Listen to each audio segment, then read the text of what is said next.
ये है बिल्कुल ही नई रॉयल एनफील्ड की हिमालयन 450। अब ये बाइक इतनी पॉपुलर हो चुकी है और इतना ज़्यादा इसमें क्रेज़ बन चुका है कि हमें भी लगा कि यार एक बार इसे अच्छे से आजमाना चाहिए कि ऐसा क्या खास है कि लोग इसकी तारीफ़ करते नहीं थक रहे। अब हमने जो आजमाया, मैं इतना बता दूं कि मोस्ट ऑफ टाइम मुझे ये एकदम परफेक्ट लगी है, लेकिन परफेक्ट से कुछ नीचे है। अब वो क्या रीज़न है, सब बात करते हैं इस वीडियो में। मैं हूं प्रदीप सिंह और आप देख रहे हो इंजन ड्राइव।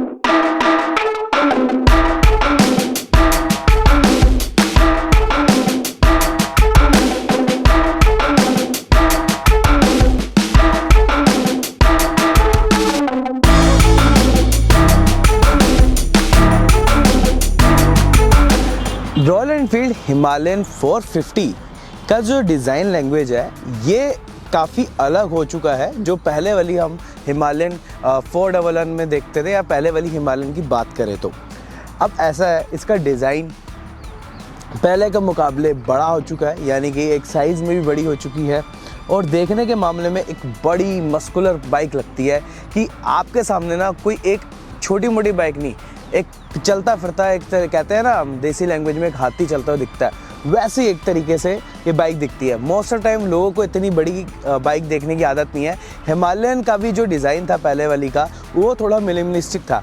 यहाँ पर क्या किया गया, इसका और भी जो स्टांस है या कह सके एक तरीके से जो ब्रॉडनेस है, एक वाइडनेस है, और ऐड कर चुके हैं इस नई डिज़ाइन लैंग्वेज के साथ। सबसे पहले बात करते हैं कि इसका जो डिज़ाइन लैंग्वेज है किस तरीके से आ रहा है, फिर उसके बाद आपके सामने जो सारी डिटेलें रखते रहेंगे। लेकिन हाँ, सबसे पहले बात करी जाए तो फ्रंट में अभी भी एक वाइज़र आता है जो आपको पहले वाली हिमालयन की याद दिलाता है। हाँ, वैसे ही है विद राउंड आपकी एलईडी लाइट्स। अब एलईडी लाइट्स के बारे में यहाँ पे मैं बात करूँ, इस हेडलैम्प की यूनिट के बारे में, तो मुझे इसमें थोड़ी सी कमी देखने को लगी। यहाँ पर यह है कि डिज़ाइन के मामले में नहीं कह रहा, फंक्शनैलिटी के मामले में वो ये है कि जब हम इसे लेके निकल रहे थे रात में, कभी हम टेस्ट आउट कर रहे थे, तो यहाँ पर अगर मैं शॉट ले पाऊँगा तो आपको दिखा दूँगा कि इसमें कमी क्या आ रही है। एक तो ऊंची है बाइक, ऊंची प्लेस्ड है ये हेडलैम्प, तो होता है क्या कि लो बीम ना उतनी इफेक्टिव नहीं लगती मुझे। हाई बीम भी अगर आप चला दो ना तो ऐसा लगता है कि हाई बीम लो बीम में कोई ज़्यादा फ़र्क नहीं है, ये थोड़ा सकता है। हाँ, बीम थोड़ी सी एक्स्ट्रा हो जाती है, बीम थोड़ी स्ट्रॉन्ग हो जाती है, लेकिन थोड़ा सा मुझे यहाँ पर कमी लगी। मुझे लगता है यहाँ पे जब आप अगर अंधेरे में लेके जा रहे हैं तो आपको एक्स्ट्रा सेट ऑफ लाइट्स ज़रूरी होगी, या आपको लगाना होगा अगर आप रात में ज़्यादा ट्रैवल करते हैं, वरना नॉर्मल ड्राइव के लिए, नॉर्मल रात के ड्राइव के लिए तो ओके है। बाकी यहाँ पर एक पूरा का पूरा एक जो जिसे कहा जा सकता है एक केज टाइप में यहाँ पर आपको अलग से दिया गया है, जो कि सेपरेट हेडलैम्प यूनिट के अंदर साथ कनेक्टेड है। जो पहले भी था वो अब भी ऐसे कनेक्टेड हो रहा है। ये जो मस्कुलर फ्रेम है काफ़ी अच्छा लगता है स्टील फ्रेम के साथ, और साथ में यहाँ पे आपको एलईडी लाइट्स जो कि टर्न इंडिकेटर में दी गई है, और 43 mm के शोवा के अपसाइड डाउन फॉक्स दिए गए हैं। एक्चुअल ये जो फॉक्स हैं ये काफ़ी अच्छे हैं, और एक बात मैं बता दूं, यहाँ पर पहले के मुकाबले ये ब्रॉड हुए हैं, यानी कि और भी स्टडी हो गए हैं। तो यानी कि जो पहले कमियां थी वो सारी ओवरकम करी गई हैं इस बाइक में। अब यहाँ पर आपको फॉग प्रोटेक्टर भी देखने को मिलता है, आपको अलग से लगाने की ज़रूरत नहीं है, अलग से यहाँ पर पैनल दिया गया है विद मडगार्ड के साथ। एंड अपर वाला मडगार्ड तो है ही है जो आपकी डायरेक्शन के साथ मूव करता है, ये भी काफ़ी अच्छा है। और यहाँ पर दिए गए हैं नॉर्मल स्पॉक्स जो कि व्हील्स दिए गए हैं और 21 इंच के हैं। ये साइज़ में कोई फ़र्क नहीं है, लेकिन यहाँ पर जो डिस्क ब्रेक दी गई है ये बड़ी दी गई है पहले के मुकाबले। ये 320 mm की हो गई है, पहले 300 mm की आती थी। एंड अब मूव करेंगे पीछे की तरफ, तो ये टैंक के बारे में मैं एक बात कहना चाहूँगा। ये टैंक आपको बहुत ब्रॉड देखने को मिलेगा। यहाँ से एकदम ऐसे लग रहा है कि पहले स्लीक है, फिर आगे जाते हुए ब्रॉड हो जाता है। तो ये काफ़ी डिज़ाइन अच्छा है, क्योंकि इससे ना दो चीज़ें हो रही है। स्लीकनेस से आपकी ड्राइवेबिलिटी में एक इफेक्ट पड़ता है, एंड जो ब्रॉडनेस है उसे आपको दिखाने में, जब लोगों के साथ अपीयरेंस होता है उसमें फ़र्क पड़ता है। एंड देन आप पीछे आएंगे तो स्लीक सी यहाँ पर सीट दी गई है। जो पीछे आते हैं काफ़ी वाइड है और काफ़ी लॉन्ग सीट है, काफ़ी बड़ी है, मैं आगे बताऊंगा इसकी फंक्शनैलिटी।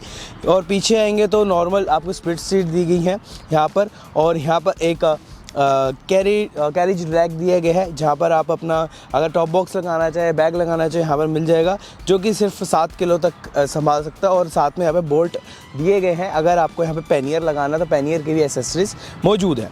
साथ में अगर आप इस साइड देखेंगे तो लुक काफ़ी क्लीन है। और पीछे की तरफ ना ये जो टेल है, टेल काफ़ी मिनिमलिस्टिक दी गई है, क्योंकि इसका वज़न में भी कंट्रोल कर रखा है। टेल में टेल लाइट नहीं है, मैं पहले बता दूं, जो टेल सेक्शन है इसका उसमें टेल लाइट नहीं है, लेकिन यहाँ पर आपको जो सारे फंक्शनैलिटी हैं वो आपको इंडिकेटर्स में देखने को मिलते हैं, टेल लाइट्स के भी, जो मुझे लगता है थोड़ा सा कमी है। उसका रीज़न क्या है, मैं सिंपल बात बता दूँ, डिज़ाइन के मामले में ये बहुत ही खूबसूरत है, ऐसा नहीं है कि डिज़ाइन के मामले में नहीं है कुछ ऐसा दिक्कत है, लेकिन फंक्शनैलिटी की जहाँ पे बात करी जाए तो हम जहाँ पे रहते हैं इंडियन के माहौल में, आपको पता है कि टाइट स्पेसेस में पार्किंग लगाना टू व्हीलर की, तो कोई ना कोई डर लगता है कभी कभार कि हमारा जो इंडिकेटर है कहीं टूट ना जाए कहीं लग के, और ये चीज़ यहाँ पर होना थोड़ी सी दिक्कत देती है, क्योंकि टेल लाइट बहुत इंपॉर्टेंट चीज़ होती है। अगर आप सेपरेट टेल लाइट देते हैं यहाँ पे, थोड़ी सी अगर दे देते हैं यहाँ पे, हल्की सी बार टाइप में भी दे देते तो आई थिंक थोड़ा सा बेटर रहता, बट फिर भी काफ़ी अच्छा लग रहा है डिज़ाइन के पॉइंट ऑफ व्यू से देखा जाए तो। अब इस पैनल की थोड़ी सी बात करी जाए तो यहाँ पर एग्जॉस्ट जो है काफ़ी मिनिमलिस्टिक दिया गया है। पहले काफ़ी बड़ा सा एग्जॉस्ट आता था, हालांकि इसमें क्योंकि इंजन चेंज है सबसे पहली बात तो उस हिसाब से कुछ यहाँ पे चेंजेस भी करे गए हैं। विद आपके यहाँ पर आपको 17 इंच के अभी भी स्पोक्स व्हील देखने को मिलता है, पीछे की तरफ 140 सेक्शन का हो गया, काफ़ी वाइड हो गया। और ब्रेक साइज़ भी, यानी कि डिस्क ब्रेक साइज़ भी यहाँ पर इंक्रीज़ हुआ है, जो कि 270 mm का हो गया है। और यहाँ पर भी आपको एल्यूमिनियम स्विंग आर्म देखने को मिलता है। ये इसका नया इंजन लेआउट है, यहाँ पर अगर आप देखेंगे तो ये है इसका नया engine layout, with bash plate भी आपको देखने को मिलती है। यहाँ पर जो फुटरेस्ट है ये भी काफ़ी अच्छे दिए गए हैं, विद ग्रिपी फुटपैक्स है। अगर आप कभी बड़ी रास्ते में चला रहे हो तो यहाँ पर काफ़ी अच्छा आपको ग्रिप भी देंगे। और यहाँ पर अगर हम बात करी जाए ओवरऑल लुक के बारे में, तो बेसिकली मैं इतना कहूँगा कि ये बाइक जो है डेफिनेटली एक अलग प्रेजेंस देती है पहले की बाइक से, और डेफिनेटली एक पसंदीदा लुक भी है यहाँ पर। हाँ, उतना ज़्यादा शार्प नहीं है, लेकिन बल्गीनेस और एक कैसे है ना मॉडर्ननेस का यहाँ पर मिक्सचर देखने को मिलता है, जो कि रॉयल एनफील्ड उतना नहीं करता था, लेकिन यहाँ पर उन्होंने ये करके दिखाया है। बाकी ये जो टैंक रैक वगैरह है, इसका भी डिज़ाइन काफ़ी अच्छे से उन्होंने मैनेज करा हुआ है। अब बात कर लेते हैं इक्विपमेंट लेवल की, क्या क्या इसमें फीचर लिस्ट आ रही है और क्या फंक्शनलिटी अवेलेबल है। तो यहाँ पर सबसे पहले बात करी जाए तो एक 4 इंच से बड़ी राउंड ऑलमोस्ट एक डिस्प्ले देखने को मिलती है, कलर डिस्प्ले है, जिसका रेजोल्यूशन काफ़ी अच्छा है, प्रीमियम फील करती है, एंड इनफैक्ट इसमें फंक्शनैलिटी भी काफ़ी अवेलेबल है। सबसे पहली बात, जैसे ट्रिपर काम करता है आपका जो पहले आता था वैसे ही काम करता है, लेकिन यहाँ पर कुछ स्विचेस भी दे रखे हैं। यहाँ पे मैं नॉर्मल बता दूँ पहले स्विचेस के बारे में। तो इस साइड एक मोड का स्विच दिया गया है, एंड ऊपर आप देखेंगे इग्निशन का है, एंड उसके बाद हैज़ार्ड लाइट का है। एंड इस साइड अपोजिट साइड आएंगे ऊपर की तरफ रोटरी में स्टाइल में है, जो आजकल इनमें फेमस हो रहा है, हेडलाइट का स्विच है, और पासिंग का स्विच भी यहाँ पर दिया गया, जो डेडिकेटेड पासिंग का स्विच यहाँ पर नहीं दिया गया, तो मुझे यहाँ पर थोड़ा सा दिक्कत लगी। बाकी उसके ऊपर की तरफ होम बटन दिए गए, जो कि स्क्रीन में यूज़ होता है, और उसके नीचे इंडिकेटर, हॉर्न एंड एक जॉयस्टिक दे रखी है, जो कि इस स्क्रीन को ऑपरेट करती है। जैसे मैं बता रहा हूँ कि इसमें फंक्शनैलिटी काफ़ी सारी है। अब यहाँ पर ना क्या क्या चीज़ें आप कर सकते हैं इस स्क्रीन में, तो मैं इतना बता देता हूँ कि अगर आपका फ़ोन कनेक्ट है इनकी ऐप के साथ या कभी कनेक्ट हो, वहाँ पर आप अपना डेस्टिनेशन चूज़ करिए, नेविगेशन लगाइए, लेकिन आपकी फ़ोन की स्क्रीन नहीं बंद होगी, वहाँ पे अपने आप ऐप के अंदर वो सिस्टम है वो अपने आप करेगा।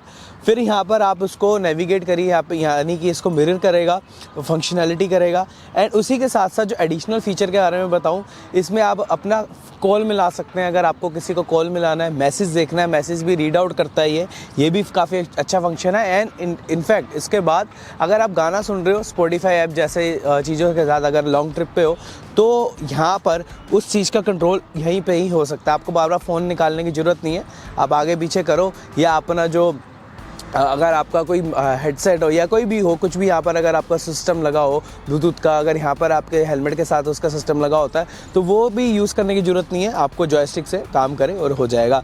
यहाँ पे एडिशनली एक यहाँ पर आपको चार्जिंग सॉकेट भी देखने को मिलता है, जो कि सी टाइप का है, यहीं पर ही दिया गया है। ये भी काफ़ी अच्छा यहाँ पर चीज़ रखी गई है।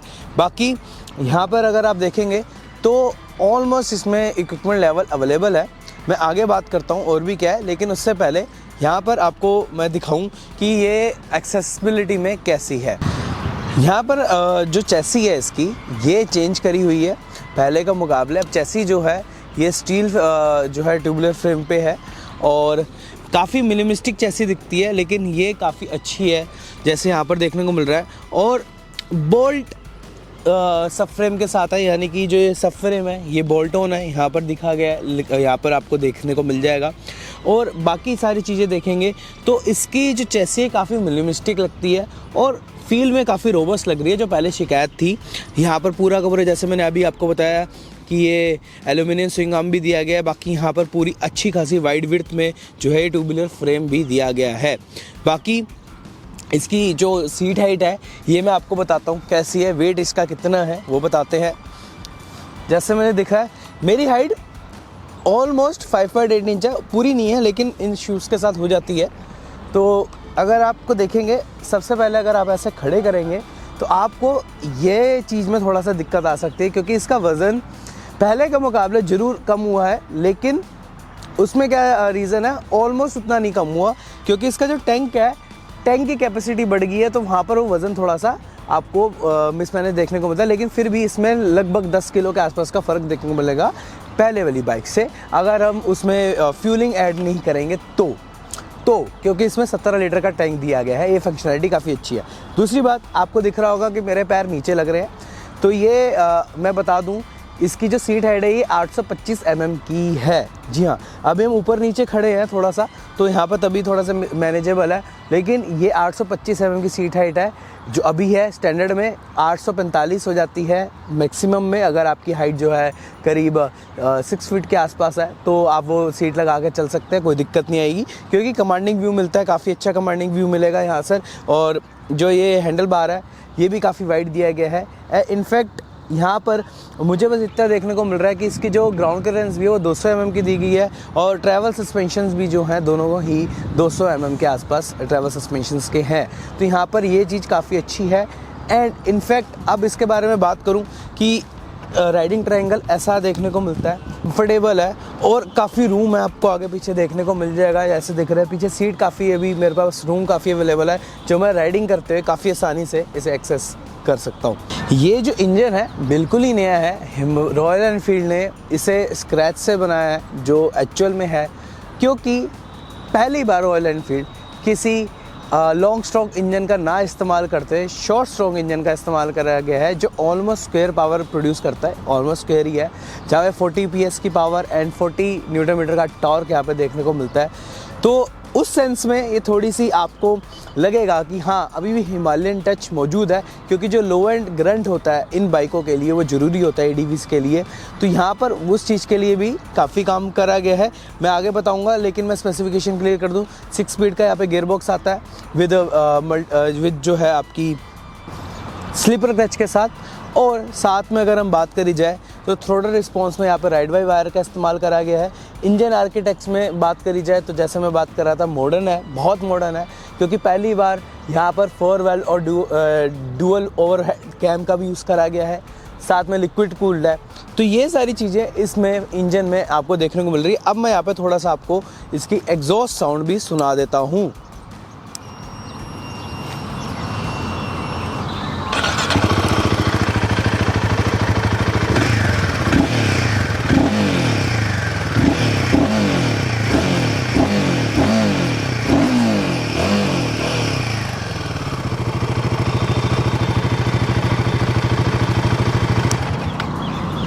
तो आपने सुन लिया एग्जॉस्ट साउंड कैसी है। पहले वाली तो नहीं है, पहले वाली तो वैसा एहसास तो नहीं आ सकता, क्योंकि जो इंजन था पहले वाला वो अलग था, ये अलग है।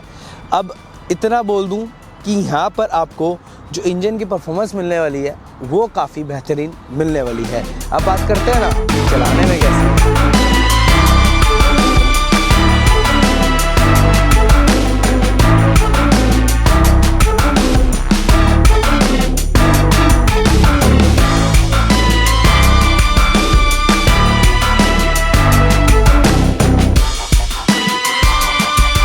इंजन के कैरेक्टरिस्टिक कुछ ऐसे हैं कि यहाँ पर आपको ये बाइक बहुत पसंद आने वाली है, लेकिन इसके जैसे कैरेक्टरिस्टिक्स मैंने बताए कि ये करीब 40 PS की है एंड 40 न्यूटन का टॉर्क है। और अब इस दौरान ना जो RPM है एंड इसका इंजन पावर जो मैनेजमेंट है उसके बारे में बात करी जाए तो ये बाइक जो है करीब 2500 RPM से थोड़ी सी अलाइव होती है। बॉटम एंड नहीं मिलेगा जो पहले आप अगर आदत आपको लग चुकी थी हिमालयन वाली, पहले अगर आपने कभी राइड करी हो या अगर आप ओनर भी हो तो उनको मालूम होगा कि उनका लो एंड काफ़ी अच्छा होता था कि सेकेंड गियर पे भी कहीं से भी पुल अप हो जाती है। इसमें ऐसा है कि पहला गियर या दूसरा गियर हो कोई भी हो 2500 RPM के आसपास ही ये थोड़ी बाइक अलाइव होती है और उसके बाद आपको इसका 4000 RPM के आसपास इसका अच्छा खासा करंट देखने को मिलता है, इंजन की परफॉर्मेंस देखने को मिलती है और 7000 RPM के बाद एक नया चेहरा देखने को मिलता है। कभी रॉयल एनफील्ड का ऐसा देखा नहीं था क्योंकि आपको मालूम है कि पहले वो लॉन्ग स्टॉक इंजन यूज़ कर रहे थे तो 7000 RPM तक तो उनका बिल्कुल मामला ख़त्म हो जाता था। इसके बाद इतनी मतलब कैपेसिटी है कि 9000 RPM तक जो है रेव लिमिटर जाता है, लगभग उस तक जाता है, थोड़ा सा कम है, वहाँ तक इसका पावर मिलती है। तो डेफिनेटली एक पावर का जो मैनेजमेंट है इसमें काफ़ी अच्छा करा गया है। हाँ, ऑफ रोडिंग में जैसे हमने कुछ क्लिप्स दिखाई तो मैं नॉर्मली सेकंड गियर पे था क्योंकि फर्स्ट गियर में जो पावर है काफ़ी अच्छी खासी ब्रूटल आ जाती है करीब 2500 RPM के आसपास। तो मुझे पहला दूसरा गियर ही जगल करना पड़ रहा था ऑफ रोडिंग में, लेकिन दूसरा गियर तब भी था जब मुझे सॉफ्टली कोई चीज़ अगर टैकल करनी है, चाहे मड हो चाहे ग्रास एरिया जैसे दिख रहा है जहाँ पे स्लिपरी ज़्यादा होता है, तो वहाँ के लिए सेकेंड गियर भी इनफ था। हाँ, थोड़ा सा क्लच का इंटरवेंशन था लेकिन उतना कोई इशू नहीं है। स्लीपर क्लच अवेलेबल है इसमें तो कोई इसमें इतना बड़ा इशू नहीं होता कि हाँ आपको कहीं पे भी पावर का एकदम से जर्क देखने को मिले, कहीं पे भी नहीं है। तो पहले पीछे देख लेते हैं, कोई ज़्यादा आ तो नहीं रहा, स्पेस अच्छा ही है। 52 पहला, 81 तीसरा है भाई। ओ भाई साहब सो गया। चौथा देख लेते हैं 133।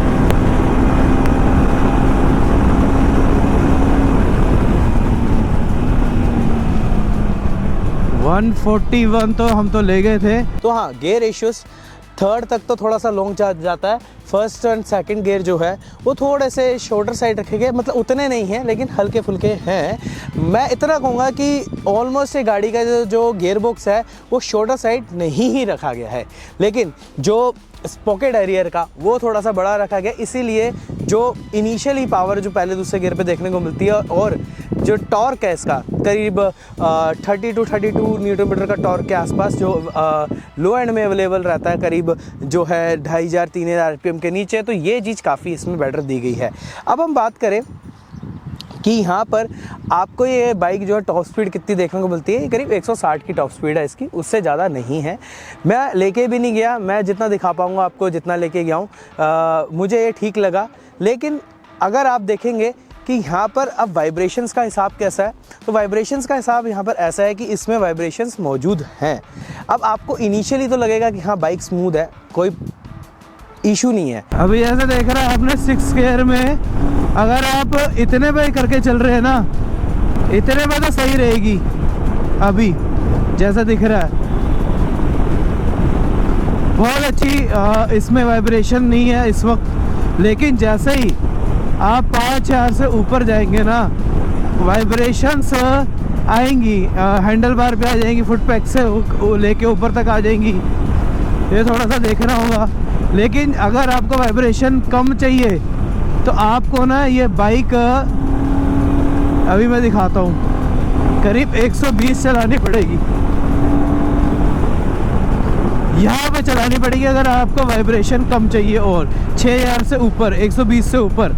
और मुझे नहीं लगता हमारे आगे हाईवेज एक्सप्रेसवे की बात छोड़ दीजिए, एक्सप्रेसवे में तो बाइकें भी अलाउड नहीं है, तो उसके अलावा कोई आपको ये स्पीड पे जो है आपको अलाउ कर पाएंगे, कोई नहीं कर पाएगा। लेकिन अगर आपका जहाँ RPM 5-4 तक है ना, 100 की स्पीड अगर आसानी से क्रूज़ हो रही है बहुत बढ़िया है।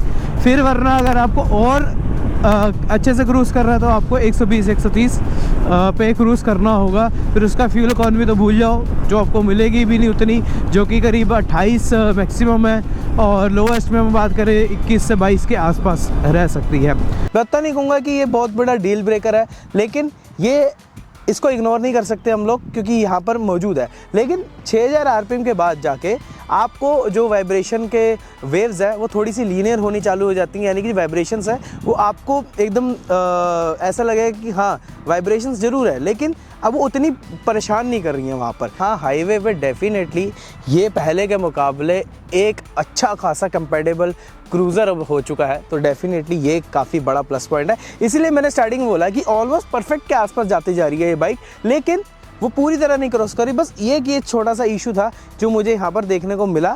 अब इसके बाद हम बात करें कि यहाँ पर क्लच का रिस्पांस कैसा है। जैसे मैंने बोला स्लीपर क्लच है यहाँ पर, तो क्लच का रिस्पांस ना यहाँ पर हल्का सा थोड़ा सा हार्ड रखा गया है, सॉफ्ट नहीं होता, लेकिन फीडबैक देने वाला है। मुझे यहाँ पर उसकी भी इशू नहीं लगा, लेकिन मैं बता दूँ ये थोड़ा सा नेचर में ऐसा है।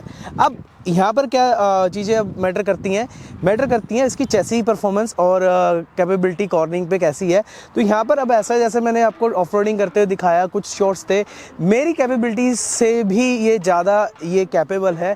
खैर मैं मोटर क्रॉस जो है उतना आदी नहीं हूँ मोटर क्रॉस का, लेकिन जो एंथुजियास्ट है वो करने वाले डेफिनेटली उनको ये बाइक बहुत पसंद आने वाली है, क्योंकि कैपेबिलिटी जो उनकी है उसको डेफिनेटली कॉम्प्लीमेंट कर सकती है बाइक, कोई इशू नहीं है। पहले वाली जो हिमालयन में इशू ये था कि सामने की तरफ थोड़ा सा हैवी फ्रंट था उसका, तो वहाँ पर क्या होता था कि कई बारी जब आप नोज डाइव होती थी, कभी आप जो है एकदम से ऑब्स्टिकल से जंप लेते थे, तो वहाँ पर ना एकदम से आपको महसूस होता कि एकदम से फ्रंट जो है डाइव इन कर रहा है। यहाँ पर वो चीज़ नहीं है, यहाँ पर आपके ऐसा लगता है आपके कंट्रोल में चैसी जो आपके साथ में, क्योंकि यहाँ पर व्हील बेस बढ़ा दिया गया है। डेफिनेटली व्हील बेस बढ़ा दिया गया पहले के मुकाबले, तो थोड़ा सा ना आपको ऑन रोड परफॉर्मेंस में भी थोड़ा फ़र्क देखने को मिलेगा। लेकिन ऑफ रोडिंग की बात करें तो यहाँ पर ये बाइक ऐसी है कि अगर आप बिगनर भी हो ना, इफ़ यू आर बिगनर कि भाई आपको थोड़ा सा ऑफ रोडिंग के बारे में सीखना भी है, सब कुछ है, तो यहाँ पर वो परफेक्ट कैपेबल है और आपको पूरा का पूरा मौका देती है बाइक कि आपको सीखने का, आपको संभलने का,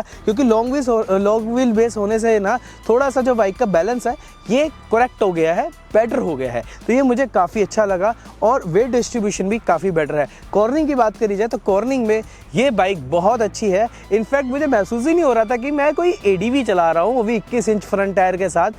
बट कॉर्निंग पे ना इसका परफॉर्मेंस काफ़ी अच्छा है। जो कॉर्निंग पे उतने ज़्यादा हैबिचुअल नहीं है ना, उनको थोड़ा सा दिक्कत आएगी इस बाइक के साथ, क्योंकि हाँ बड़ी बाइक है, डेफिनेटली ऊंचे बैठते हो, काफ़ी ऊंचा बैठते हो, तो आपको ज़रूर वो चीज़ महसूस होगी, लेकिन कॉर्निंग पे आपको अच्छा खासा कॉन्फिडेंस मिलेगा, ये डेफिनेटली बहुत अच्छी बात है।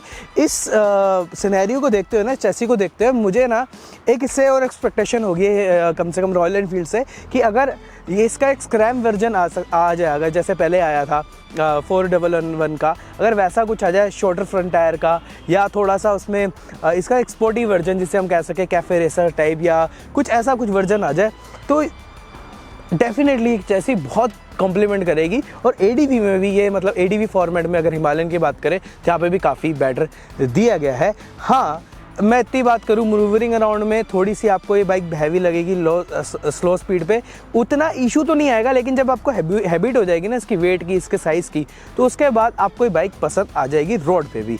गड्ढे तो बहुत आसानी से पी जाती है, गड्ढे तो पता नहीं क्या ही चीज़ है इसके सामने, तो पता भी नहीं लगते अंडुलेशन कहाँ गई कहाँ नहीं। लेकिन हाई स्पीड पे भी काफ़ी अच्छे से मैनेज करती है बाइक, मुझे उसमें भी काफ़ी अच्छा लगा। जैसे यहाँ पे थोड़ी सी ब्रोकन रोड है, मैं इसलिए दिखा रहा हूँ आपको कि एक बार देख लो कि सस्पेंशन कितने हैं, मैं भी कितना स्टेबल बैठा हूँ, और रोड ऊपर नीचे है तो कितना अच्छे से परफॉर्म कर रही है। तो डेफिनेटली ये बाइक इसीलिए मैं परफेक्ट के ऊपर ज़्यादा जोर दे रहा हूँ। अच्छा, ब्रेक के बारे में बात कर लेते हैं। ABS दोनों में दिया गया, मतलब डुअल चैनल ABS है, नेचुरल है, वो आएगा, लेकिन मोड्स है इसमें कुछ ABS के, जैसे कि जैसे आप अगर देखेंगे कि इसमें ABS परफॉर्मेंस मोड है, ABS जो है फिर eco and on mode, and उसके बाद ऑफ मोड, यानी कि जो इंजन का भी इसमें परफॉर्मेंस मोड आता है, लेकिन उसमें उतना फ़र्क नहीं है, पहले दूसरे तीसरे गियर तक थोड़ा सा लगेगा परफॉर्मेंस में, लेकिन उन सभी ऑप्शंस में ABS ऑन का एंड ABS ऑफ का ऑप्शन दिया गया रियर का, जो कि बहुत अच्छा ऑप्शन है। अब यहीं पे ना एक छोटी सी यहाँ पर एक मेरे में एक छोटी सी इसमें तमन्ना थोड़ी सी जागी कि भैया ये चीज़ होनी चाहिए, क्योंकि इतना अच्छा यहाँ पर काम हुआ है तो ये चीज़ भी होनी चाहिए कि यहाँ पर ट्रैक्शन कंट्रोल मुझे मिस लगा। वो इसलिए लगा क्योंकि अगर जो बिगनर्स हैं इस लेवल के जब जाएंगे तो यहाँ पर ना इसका एकदम से अगर आप एक्सीलरेट करेंगे तो रियर टायर स्किड होना लाजमी ना हो सकता है, बड़े आराम से हो सकता है। लेकिन अगर आपने थोड़ा सा मास्टर कर लिया, थ्रोटल रिस्पॉन्स समझ लिया तो दिक्कत नहीं आएगी। लेकिन इनिशियल तौर पे मुझे लगता है कि हाँ फिर भी ट्रैक्शन कंट्रोल होना चाहिए था, क्योंकि कई बार ये ना ग्रेवल्स पे ऑन रोड टायर्स जो हैं वो पूरे वैसे टायर नहीं है ग्रिपी वाले, तो वहाँ पर थोड़ा सा इशू लगता है। तो ये थोड़ा सा मुझे लगा कि हाँ रॉयल एनफील्ड को देना चाहिए था। साथ में अगर हम थोड़े से और ग्रीडी हो जाए तो यहाँ पर ना ही क्विक शिफ्टर दिया गया है। ठीक है, लिस्ट बहुत लंबी है काम करने वाली, बट कहने का मतलब ये है कि इसके अंदर इतनी कैपेबिलिटी देख ली है ना मैंने कि मुझे लगता है कि अगर ये सारी चीज़ें भी आ जाए, जैसे KTM ऑफर कर रहा है कॉर्निंग ABS वगैरह जैसी चीज़ें, तो वहाँ पर ना इसका परफॉर्मेंस और भी निखर के आता है। ब्रेकिंग की साथ में मैं बात कर ही रहा था जैसे कॉर्निंग ABS वगैरह के साथ की, तो यहाँ पर ना ब्रेकिंग में इतना कहूँगा कि ऑफ रोडिंग के हिसाब से ब्रेकिंग काफ़ी अच्छी है, मुझे कोई इशू नहीं है। ऑन रोड में ना मुझे इतना सा हल्का सा महसूस होता है फ्रंट से, पीछे से तो फीडबैक आता है अच्छा खासा, फ्रंट से मुझे हल्का सा लगता है कि जैसे इसका ट्रैवल सस्पेंशन लॉन्ग है तो हल्की सी डाइव इन करती है, तो वहाँ पर ना आप इनिशियली थोड़ा सा कॉन्फिडेंस लूज़ करते हैं फ्रंट से। लेकिन उसके बाद जब आपको आदत हो जाएगी कितना इसका प्रेशर करा, कितना आपको करना है, तो वहाँ पर ना आपको कुछ बेटर लगेगा। लेकिन फिर भी हल्का सा स्कोप रहता है कि कहीं ना कहीं फ्रंट के अंदर हल्का सा कॉन्फिडेंस लूज़ होता है। वो उतना बड़ा इशू नहीं है, ये आप ओवरकम कर लेंगे क्योंकि बाइक कितना चल रही है, कैसे कर रही है, ये आपको ज़रूर महसूस होगा। बाकी यहाँ पर अगर हम बात करें कि इसकी फ्यूल इकॉनमी कितनी है, तो भैया ये पेट्रोल पीने वाली बाइक है। आप एक्सपेक्ट मत करो कि हिमालयन 400 जैसी कुछ 411 जैसी कोई एवरेज दे दे। ये करीब जो है मैक्सिमम 28 से 30 के बीच में जाती है और लोवेस्ट सिटी में जाएगी करीब 21 से 24 के बीच में। उससे ऊपर इससे एक्सपेक्ट मत करना, अगर आप बहुत लीनियर चलाते हो तो ही आपको ये बाइक पसंद आएगी या फ्यूल इकॉनमी थोड़ी सी दे पाएगी। तो अब बात कर लेते हैं पूरे कंक्लूजन की, समरी कर लेते हैं पूरी कि बाइक कैसी है। तो यहाँ पर मैं इतना कहूँगा कि बाइक ऑलमोस्ट परफेक्ट जा चुकी है। रॉयल एनफील्ड ने काफ़ी अच्छा काम कर रखा है। हाँ, ये जो कुछ चीज़ें जैसे मुझे एक चीज़ मुझे नहीं, मैं उसे निगलेक्ट कर सकता या उसे इग्नोर कर सकता, थोड़ी सी वाइब्रेशंस हैं। क्योंकि हाँ, एक ना स्पीड होती है हाईवे की, अगर आप 100-110 के बीच में आप मोस्टली हाईवे पे क्रूज़ कर सकते हैं आराम से, 120 तक कर सकते हैं। लिमिट 100 तक की है, 100 तक तो काफ़ी स्मूथ है। लेकिन उसके ऊपर जाते ही ये जो 120-125 के बीच में का गैप है, 100 से 120-125 का, यहाँ पर ना मुझे लगता है कि कुछ अगर एडिशनल कुछ पैडिंग हो जाए हैंडल बार पे कहीं पे, वो थोड़ा सा लगता है कि हाँ यहाँ पर वो ओवरकम हो सकता है आसानी से, कोई इसमें इतना इशू नहीं है। माइट भी इन फ्यूचर रॉयल एनफील्ड पे इस पे काम शायद कर सकती है, तो वो चीज़ ओवरकम हो जाएगी। फिर मुझे लगता है कि जो सारी चीज़ें हैं, of road capability, on road capability, चाहे इसके अंदर पैनियर ऑप्शन हो, कितने सारे इसमें आपको एसेसरीज ऑप्शन देखने को मिलते हैं। एक बात है कि हाँ, इसमें विंड ब्लास्ट जो कि नॉर्मल वाली में आता है, इस नॉर्मल विंडशील्ड में, लेकिन अगर इससे बड़ी वाली मिल जाए जो एसेसरीज में है तो ऑल पैकेज पूरा हो जाएगा उसके साथ कि हाँ, ये बाइक में सिर्फ आपको बैग लगाना और चल पड़ो, किसी चीज़ की ज़रूरत नहीं है। गड्ढे बहुत अच्छे से संभालती है, सस्पेंशंस बहुत अच्छे हैं इसके, तो यहाँ पर ना ये चीज़ काफ़ी बेटर दी गई है। तो डेफिनेटली मैं इतना कहूँगा, डेफिनेटली आप इसे बाय कर सकते हैं। बहुत अच्छी प्राइसिंग पे भी है, लगभग 2,85,000 का एक शोरूम प्राइसिंग है। तो हाँ, ऑलमोस्ट परफेक्ट बाइक है ये रॉयल एनफील्ड में, ऑलमोस्ट।